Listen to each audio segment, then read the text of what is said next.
Anantapuram corporation council సమావేశం రచ్చరచ్చగా మారింది. Mayor, MLA, కార్పొరేటర్లు, కమిషనర్ల మధ్య మాటల యుద్ధం సాగింది.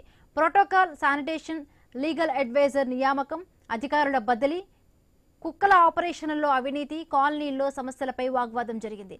ప్రోటోకాల్ పాటించకుండా పనులు ఎలా ప్రారంభిస్తారని మేయర్ నిలదీశారు. దీంతో ఎమ్మెల్యే ఆగ్రహం వ్యక్తం చేశారు. చాలాసేపు వాగ్వాదం జరిగింది. ఉదయం 6 గంటలకే మద్యం షాపులు తెరుస్తున్నారంటూ కార్పొరేటర్లు ప్రశ్నించగా ఎమ్మెల్యే దగ్గుబాటి కౌంటర్ ఇచ్చారు. మీ హయాంలో కల్తీ మద్యంతో 3000 మంది చనిపోయారని విమర్శలు గుప్పించారు.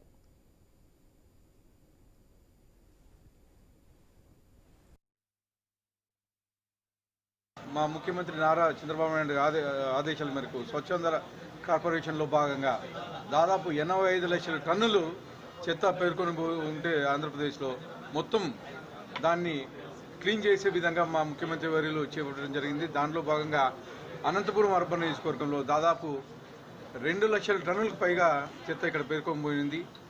అది అక్టోబర్ 2వ తేదీ లోపల కంప్లీట్ అవ్వాల్సింది. అనివార్య కారణం అంటే వర్షాలు ఎక్కువ పడడం వల్ల ఇంకొక నెల రోజుల లోపల అంటే డిసెంబర్ ఎండింగ్ లోపల మొత్తం చెత్త కానీ క్లీన్ చేసి అక్కడ స్వచ్ఛాంధ్ర కార్పొరేషన్ నుంచి ఒక ప్రాసెసింగ్ యూనిట్ ఏర్పాటు చేసి మిగతా ఏదైతే 12 ఎకరాలు ఉందో 2 ఎకరాలు ఈ ప్రాసెసింగ్ యూనిట్ తీసుకొని 10 ఎకరాలు కానీ